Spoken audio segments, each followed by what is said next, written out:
It's your boy Richest, and if you are here on my channel for the first time, please feel free to subscribe, ring that bell notification down below so that every time I post a video you will be alerted first. And please don't forget to like and comment on my video. Tsenko subscribe to Ingireko 100k subscribers.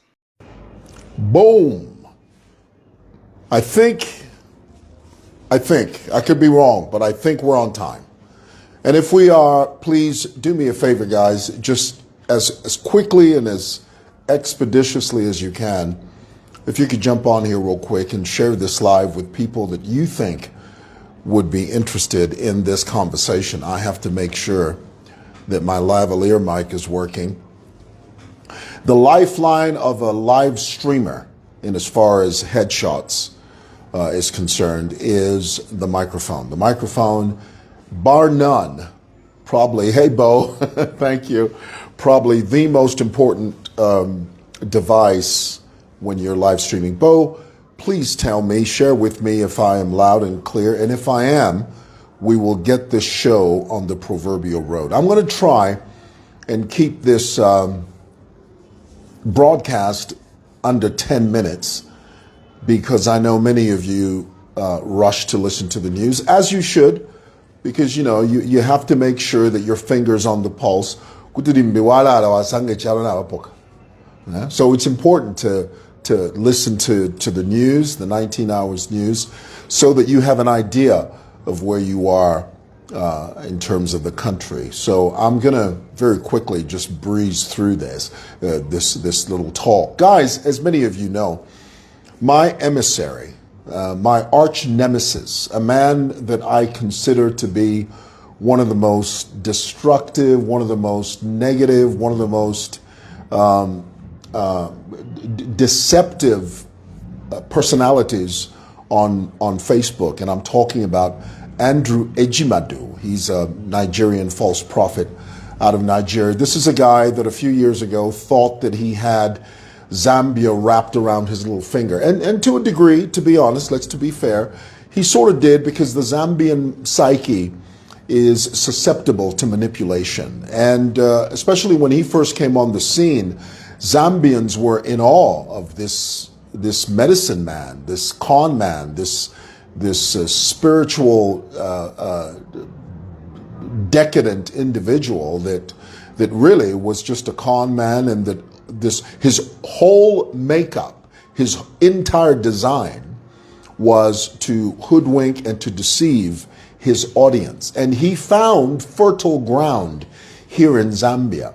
And he was very promptly and very quickly deported from Zambia because of two things. Number one, he was a child molester, and number two, he was just a con artist. He was, he would stand on stage and claim to vomit money and all that nonsense and those antics. And the Zambian government at that time, under Stephen Kampiongo, removed him from Zambia because they recognized the destructive characteristical nature of Andrew Edimadu. It was much better to eject him than to hold him in a prison cell here in Zambia, because that type of character, you don't want that amongst your population. So it's better they bundled him up and sent him back to wherever the hell he came from, and that, in this case, was Nigeria. So now, after he left, he was very sad, he was very angry, because while he lived here in Zambia, he lived a very opulent lifestyle. Because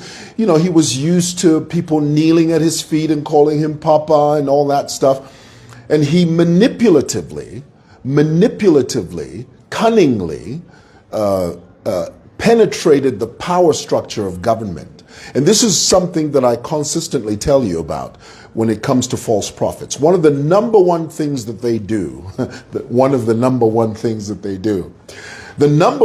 that they do is that they try to penetrate the power structure of a country. They make sure that they've got a good relationship with judges and police and high-ranking generals, and they use spiritualism to deceive them. There's a Zambia National Service officer who is probably dead now or still in depression, that Andrew Edimadu hoodwinked out of 1 million kwacha because he told this ZNS officer that he had some spiritual insight and that he could multiply the officer's money, and the man was duped. Andrew Apiamo, there he is in Nigeria, living a so-called high life, but we know that the house that Andrew lives in isn't his. Just because you say you've built a house, initially he first told us he was going to build a city. That thing you live in, first of all, is not a city, it's a house. Second of all, it's not your house. Just because you say it's your house, that doesn't mean anything. Just because you say it belongs to you, that doesn't mean diddly squat. You can say anything on Facebook, but it doesn't mean that it's true.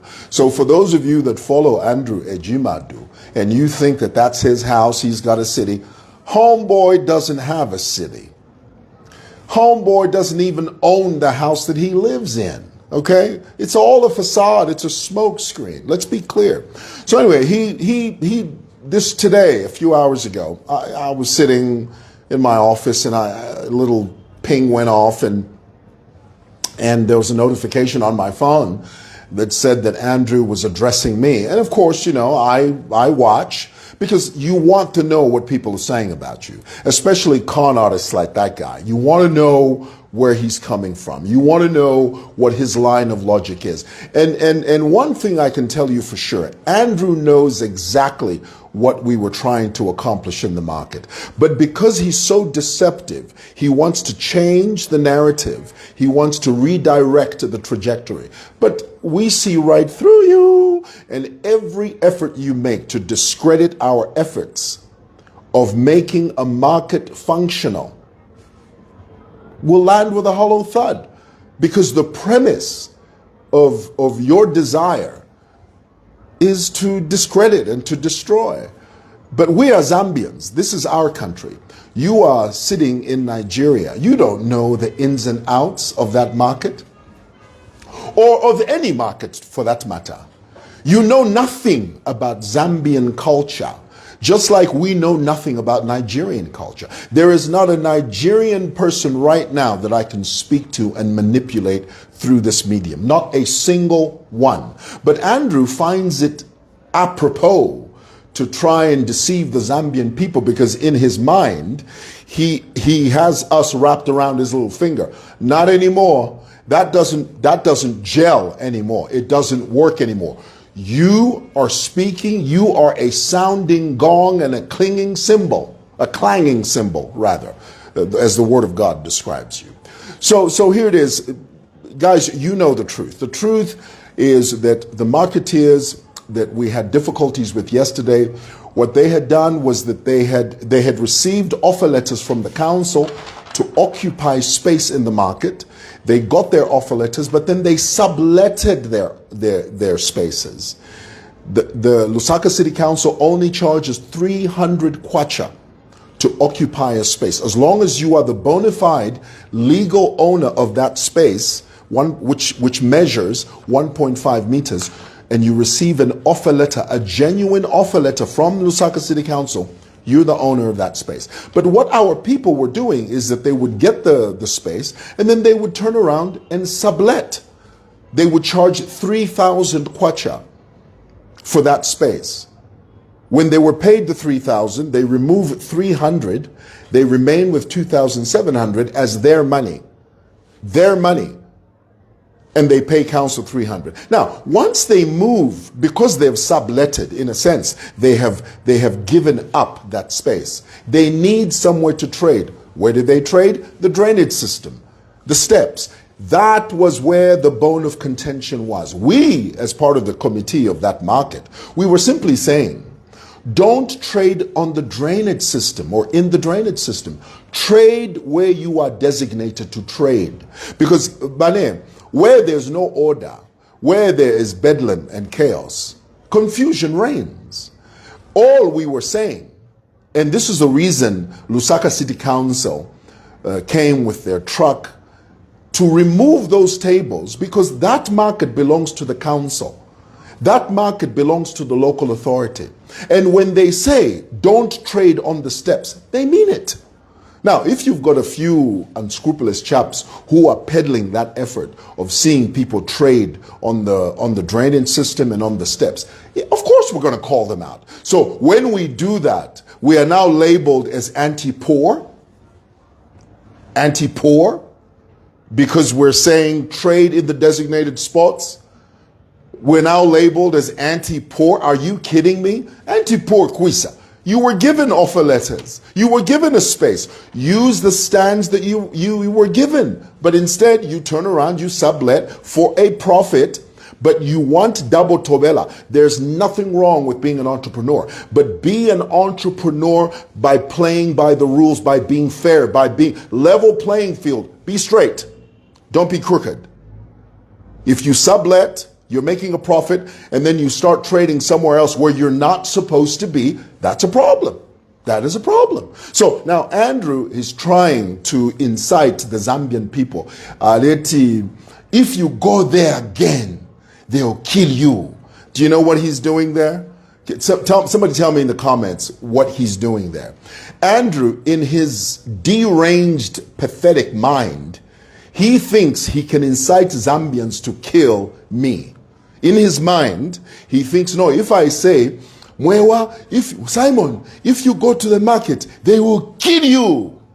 He's trying to incite Zambians to kill me. Newsflash, you're not a Zambian. Nobody's going to get killed. Yeah, they were trying to, but they're not going to do it because you say it. They're not going to do it because you say it. We know the topography of this area. We are leaders in this community.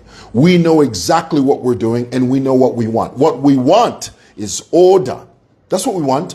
Order. We want cleanliness. We want accessibility.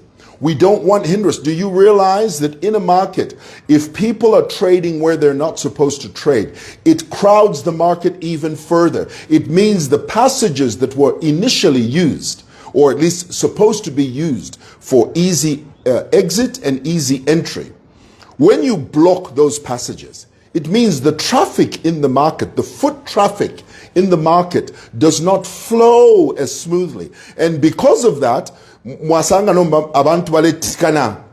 my language, Andrew, you don't understand my language, so you know why? Because you're not Zambian, you joker. Okay? People are rubbing shoulders. That's where pickpocketing happens. Pickpockets love an environment where there's confusion, thronging. You know the word thronging? Where there are multiple numbers of people thronging and bumping against each other because I'm a passages now. And that's where thieves love it. Pickpocket.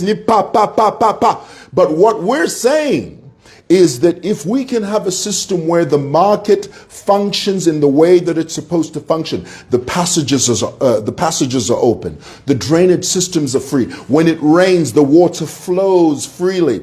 We teach our people that when you generate waste, throw it in the bin. Don't throw it on the ground the way our marketeers do. Ama vendors vafiko. Ngapali babantu abafika muno chalo ma vendors. Whether wabafumya mu road wababika mu market. Ifiko ne misango ya fiko bakwata mu musebo. If misango baleta mu market. That's the reason you see the filth in the market, because they have a skewed mind. They've got an entitled mind. But when you teach them, when you compel them, Jesus said, compel them to come in. When you compel them with a heavy hand to do the right thing, my brother, within a short period of time, they will do the right thing. But if you treat them with kitty gloves, because that's what they want. They want you to fear them. We don't fear anybody. Street vendors are not supposed to be feared. Traders are not supposed to be feared. Traders are supposed to be led. You go this way. We're going this way. If you don't toe the line, well, you can jump off this ship. If you don't toe the line, you can get off this bus. If you don't follow the rules, well, you can jump through this. That's the bottom line. Rules, regulation, circumference. What Andrew is trying to peddle, and guys, don't be deceived. Nobody is anti-poor. Nobody. Nobody is anti-poor. No one is waking up in the morning and saying, We want them to be poor. First of all, street vendors, traders are not poor. They are some of the most liquid people you've ever met. Traders, street vendors, liquids. They're not poor. That facade of being poor is just something they do for you to feel sorry for them. It's a manipulative tactic to make politicians feel sorry for them. But underneath it all, they are liquid. So the bottom line is this.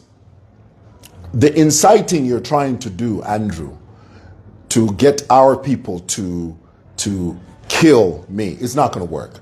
Okay? Because I will tell you now, there are people on the run that the police are looking for right now. So trust me, no one in the market is waiting to kill anybody. Nobody. And let me point out, the market is a public place.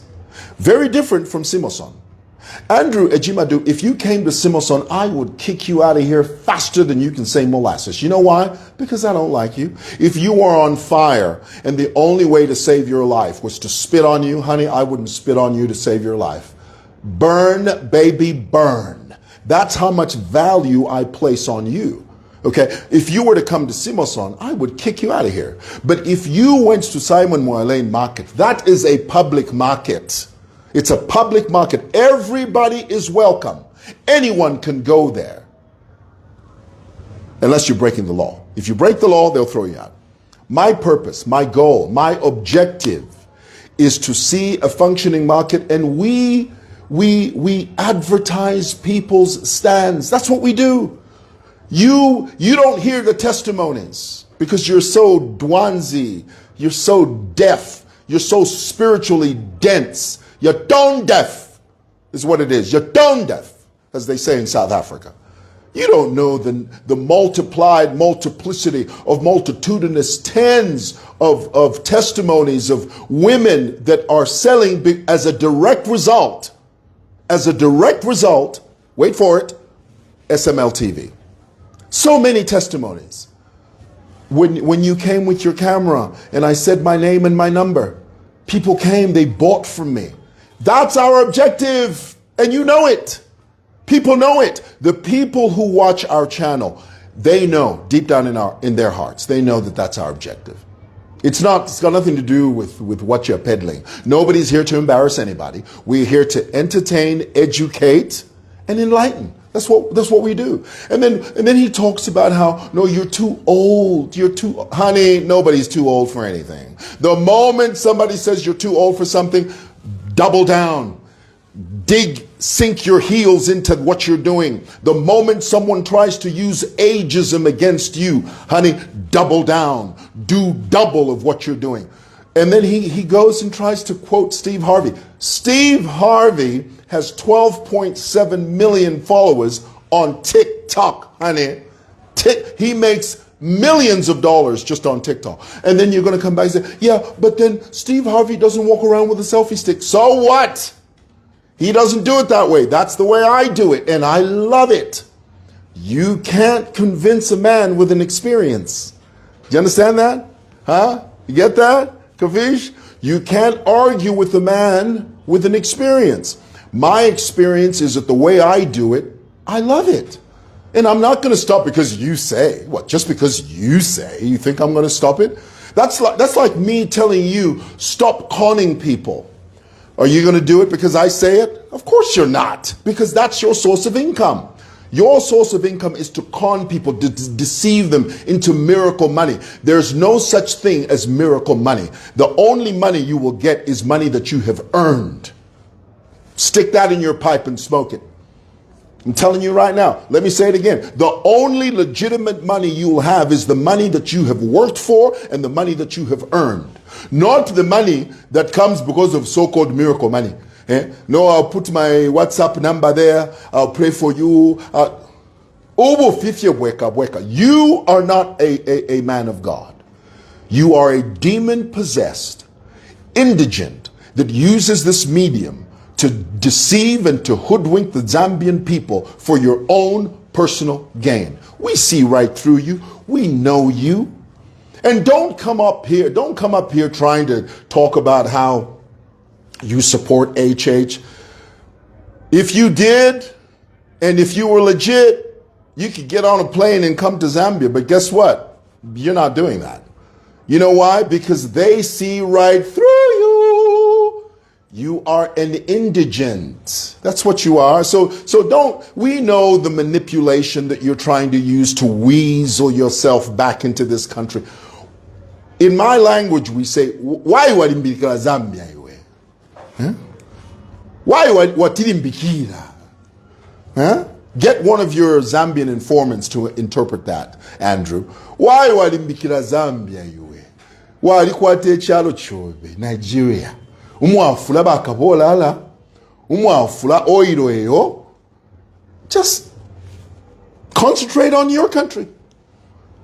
Nigeria stinks to high heaven when it comes to corruption. It is the armpit of the world when it comes to corruption. And here you are trying to talk about this, that, and the other about Zambia. Come on, Andrew. If you were on fire and the only way to save your life was to spit on you, I wouldn't spit on you to save your life. I wouldn't. That's just how much value I place on you. Zero. All right. I went overboard. I went 10 minutes overboard. Okay. I gotta go. I gotta go home. I'm late. All right, guys, I got these new glasses, but I think they did the wrong thing, you know. Which ones do you like? Tell me. Do you prefer these or these? Tell me. Which ones? Which ones are good? Tell me. Let me do it again. A, which these are slightly bigger. B. Tell me in the comments, which ones do you prefer? Tell me. All right, I gotta go. Love y'all. Bye.